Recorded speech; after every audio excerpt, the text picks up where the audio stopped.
back to the Gamer Down Under. It's been a while since I posted anything, but it's really good to be back. Life gets busy, as I've stated in the past, but here I am again. This one's a little bit different this time around. I've changed the whole games room basically.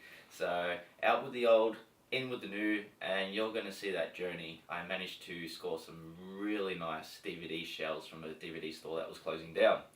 Probably the last DVD store I'll ever see in my lifetime, which is a little bit sad, but that's the way the times have changed. So get comfy, stay tuned, and enjoy.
And there we have it. We've put all the games in, which is bit of a task. These shells are quite heavy. It's a two-man job, but and I actually had to alphabetize everything too, which is an OCD thing. I'm sure I'm not the only collector who does such a thing, but it is what it is. I will just go through some certain titles that I have in my collection now, such as we have Chrono Trigger.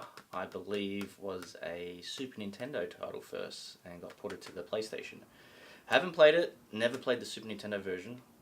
Maybe one day, but it came with the bulk of games, so why not? What else have we got? We got Soul Edge, Japanese version as well. Obviously Soul Edge, sorry, is the series that became Soul Calibur, which debuted on the Dreamcast, but PlayStation had the first one. Really cool title. Biohazard 3 Last Escape, obviously known in America, Europe and Australia as Resident Evil, but Biohazard in Japan. I think the name difference might have been due to some copyright with the name or something in different countries. I'm not too sure, but yeah, one of probably my top 3 series, along with Zelda and Metal Gear Solid. Fantastic game. And then we start getting into the PAL regional stuff. Here's one for you overseas viewers. AFL stands for Australian Football League. That's our national sport here. Very different from the NFL. No safety gear. A lot more brutal in a sense, but very different technique as well. Gets its own games here. We have Broken Sword, one of my most favourite point and click adventures of all time, right up there with Monkey Island, Leisure Suit Larry, Space Quest, all those. Fantastic character in that game as well. Dino Crisis. In the same vein of Resident Evil, tank controls, camera shots, I don't believe it's pre-rendered backgrounds, but same concept, except zombies, you've got dinosaurs, so it's kind of like Jurassic Park meets Resident Evil. Very cool. We also have... Now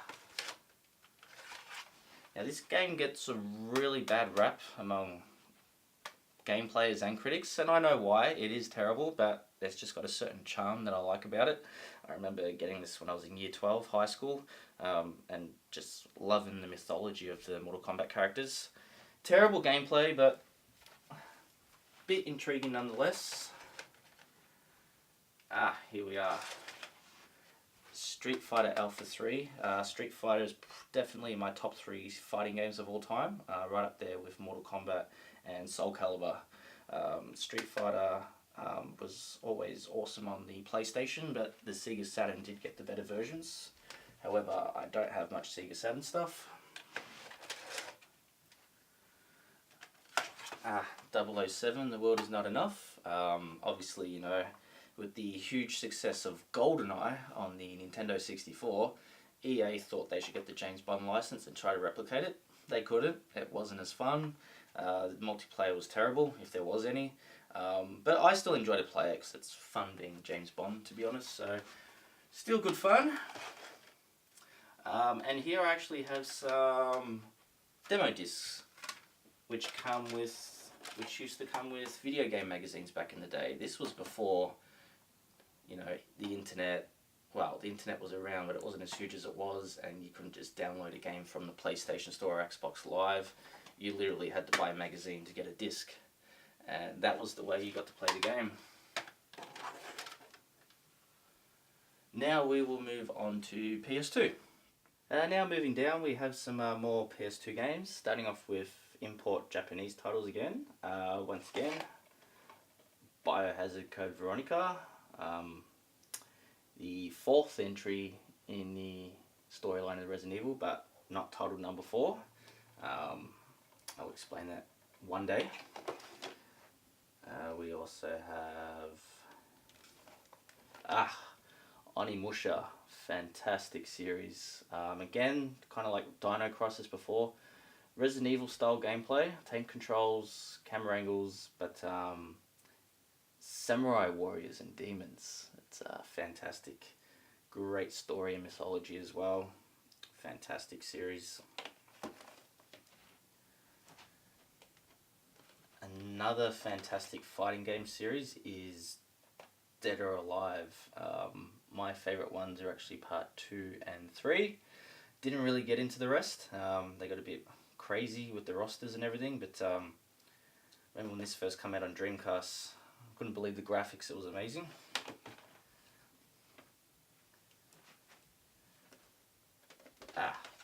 Final Fantasy X. Very, very hyped game on the PlayStation 2. I believe it kept getting delayed and delayed. Huge release. I remember when it came out, my little brother actually bought it. And he was mad into it, and I thought I'd pick up the controller one day and give it a whirl, and I got hooked on the story and got to the final boss but could never beat him, and gave up. But one day I will play the remastered versions. Aha. Now, this game.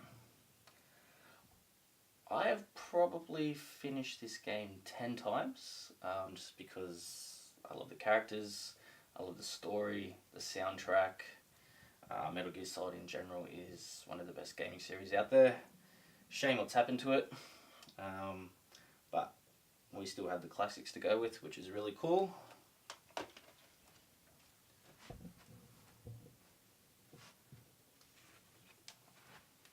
Another cool title when it came out, Red Faction. This was kind of like you're on, I believe you worked in a colony on Mars, and there was some government conspiracy or something, but you could actually blow up walls and set off bombs and destroy the environment, which was a big deal back then. That was its selling point, but yeah, kind of felt like Total Recall on a game.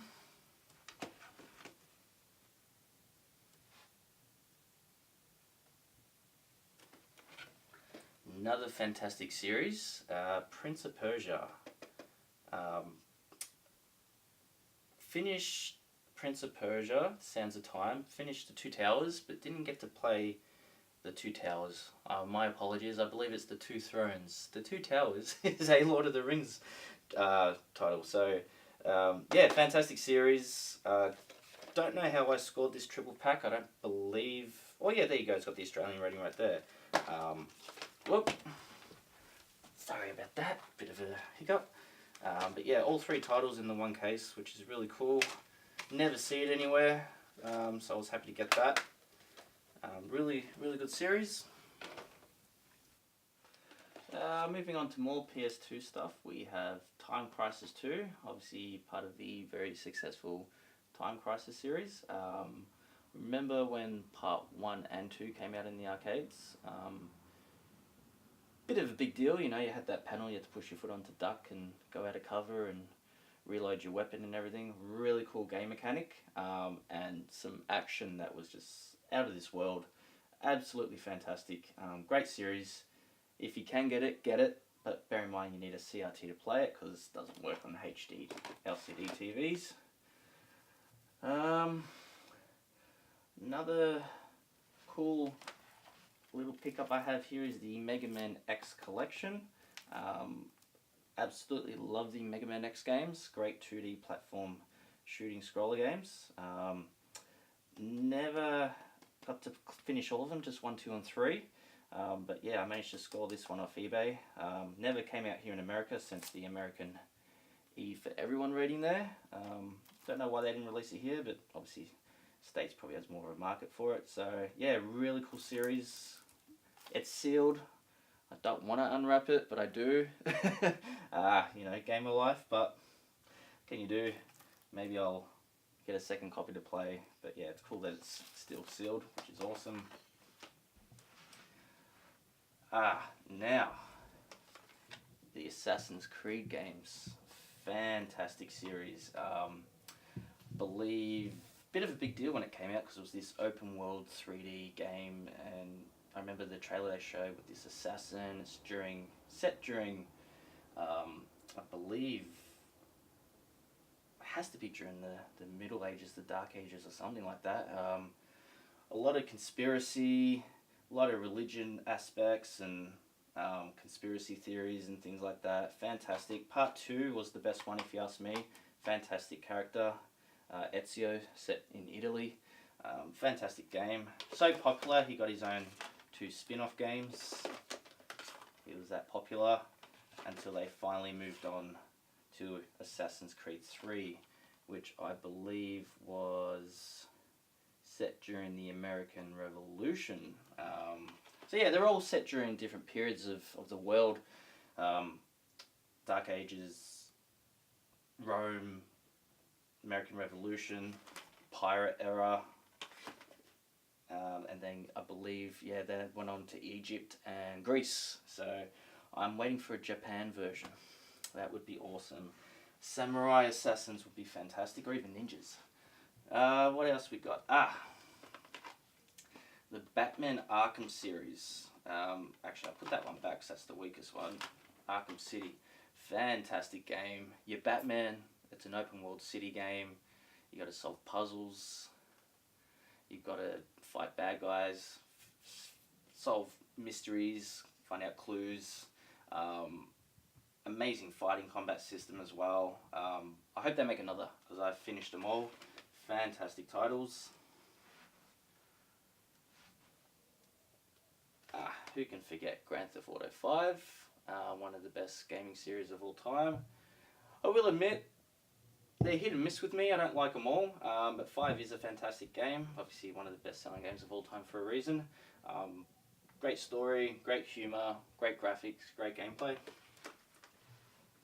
Now this one is actually a bit of a, I don't know if it's a hidden gem, but for me it was early in the PS3's life cycle. Xbox 360 was killing it, and I was like, bugger this, I need a decent game to play on this system. Went into my local EB Games, saw this on the shelf, grabbed it, thought that looks pretty cool, she looks like an awesome character. Played it, absolutely loved it. The graphics were amazing, it was all motion captured with actors. I believe the guy who did the motion capture for King Kong, what's his name? You know, that guy who does King Kong, that character from the Lord of the Rings that goes, precious. Gollum, that's him, yep. Yeah, he did motion capture for that, and it was amazing. Fantastic gameplay as well. Heavy Rain. Again, another fantastic game. Kind of a crime thriller, serial killer. You got to track down who's kidnapped. You actually play 3 or 4 characters. The father of the kidnapped son, the detective trying to find him, and an FBI guy as well, and a journalist, I believe, and they all have interwoven storylines, and yeah, it was a bit ahead of its time. Again, graphically amazing. Who can forget Killzone? Bit of a controversial game at the time because when they showed the trailer of the game at E3, it was widely accused of being fake. The graphics were too good to be true, too cinematic. I believe it did turn out to be fake, and the developer basically had to spend a lot of time developing, trying to live up to that promise, which they didn't, but they were close. It was still a fantastic game, great series, and one of the PS3 showcases for graphics. Then we have a bit of another controversial game, Mortal Kombat. This was the reboot of the series, but technically still Part 9 as a sequel. Basically, they had to reboot the series because it was getting a bit out of hand, so they reset it with a bit of time travel and where they go back to Mortal Kombat 1. Actually banned in Australia at the start because we did not have a R rating to begin with. So that created a lot of backlash from gamers in this country. So there was a lot of surveys done, polls done, and we ended up getting our R rating in the end from the government. And guess what? It hasn't hurt anybody. Everyone's still gaming. But I can see why it's very violent. Ridiculously violent. Now moving on to current gen, PlayStation 4. Got quite a few titles, but not as big as I'd like. But there are some notables in here.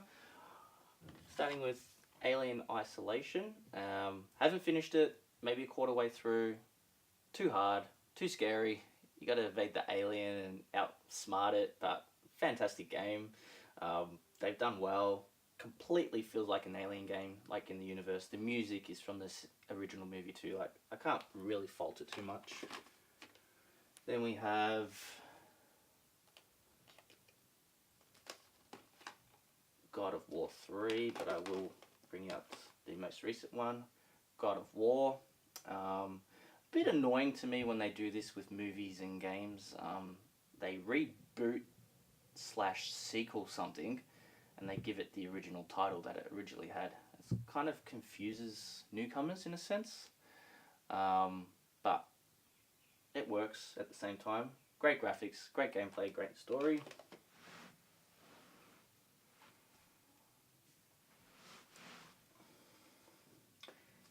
Game I have to mention is Shenmue. Shenmue 1 and 2, this is a compilation disc that was released on PS4 and Xbox One.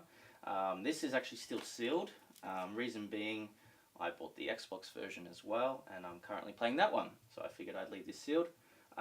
Huge deal when it came out on Sega Dreamcast, amazing graphics, heaps of dialogue, great story. In hindsight, it feels dated now, gameplay wise, but it was ahead of its time back in the day, and I nearly missed my Year 12 English exam because of it, because I was addicted to it, but I got to it.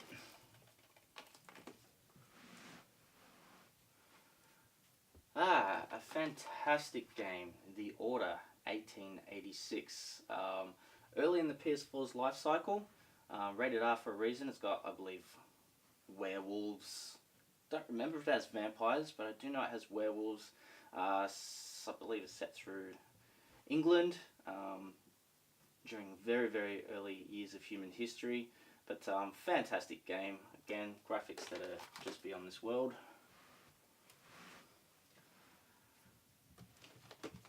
Until Dawn, a horror game which was kind of like a choose your own adventure title. You had to make decisions where to go, what answers to give, which paths to take, which ways to evade the killers. But yeah, fantastic game. Again, motion captured by actors. One of the characters in this is actually the guy who played Freddie Mercury in the recent Queen movie, so that's a bit of cool trivia. We then get into PSP, Sony's adventure into the portable market. Great console. Probably was way cooler than Nintendo DS when it came out. Lots of great titles. So it's essentially like having a portable PS2 in your pocket.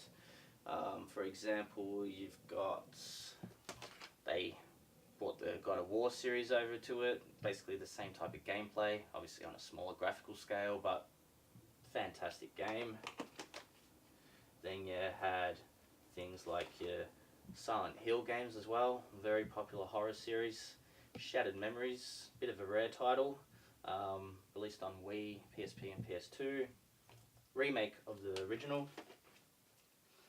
And then, yeah, you had games like Star Wars The Force not Awakens, that's the movie, Star Wars Force Unleashed, which was kind of a big deal, because it dealt with a cool physics engine where you use the Force to fling your enemies around, and choke them and everything like that. A lot better on the PS3 and Xbox 360, but still cool to play on the go. And then we have kind of a favourite RPG series of mine, the Tales series. There's Tales of Eternia, Tales of Symphonia. I just really enjoy these. They're Japanese, cool anime art style to them, fantastic music, characters. And yeah, I'm a big fan of RPG games, but I do prefer turn-based RPG combat. And now we have the original Xbox, Microsoft's adventure into the console market. People were skeptical. I was, but I was more than happy to have another company in the console war. And yeah, they did quite well with it. Partly thanks to Halo. I actually bought this game before I got the console because I didn't have enough money, but I wanted to be part of it. I bought that game, read the instruction manual a million times, finally got the console, played it, and was absolutely amazed. First person shooter, sci-fi, and the soundtrack blew me away. Type of soundtrack you'd want to play in your car. Absolutely amazing. And went on to become one of the best selling game series of all time. Here we have Mortal Kombat Deadly Alliance. This is when the series became more 3D graphically wise, which was pretty a big deal back then. You know, 3D fatalities. You could throw your characters off stages and watch 3D stage fatalities. Yeah, and it was cool to see those awesome characters in that type of style.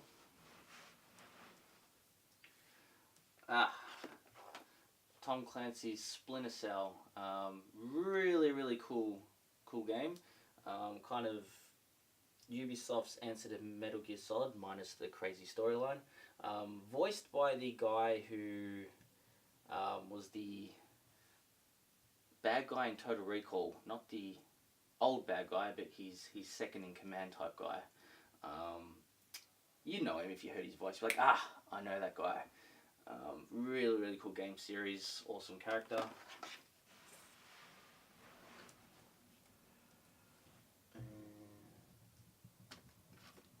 Don't know why, but I have the Terminator games. I just love the movie so much that I had to get the games.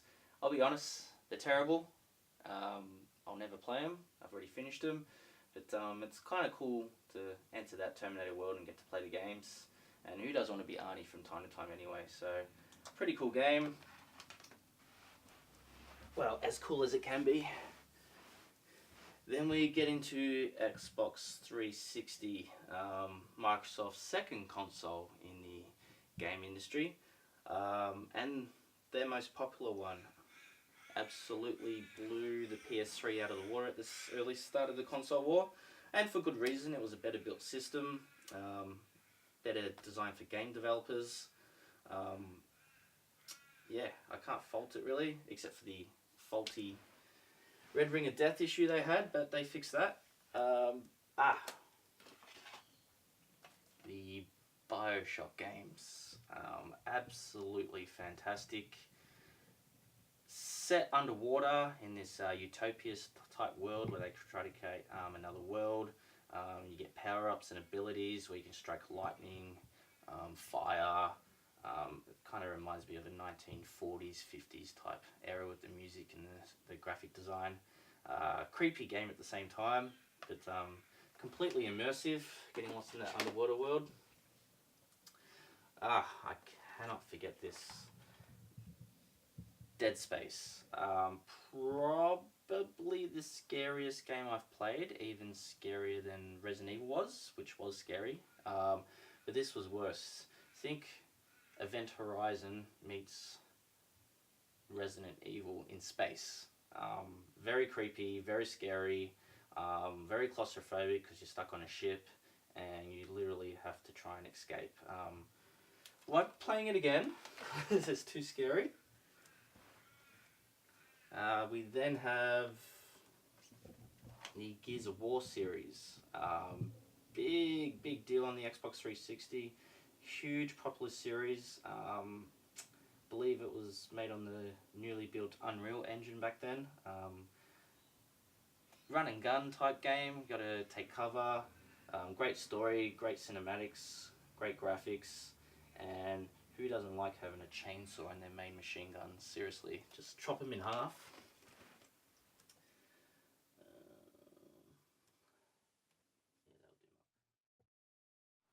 There we are, guys. Out with the old and in with the new. I'm really happy with how it turned out.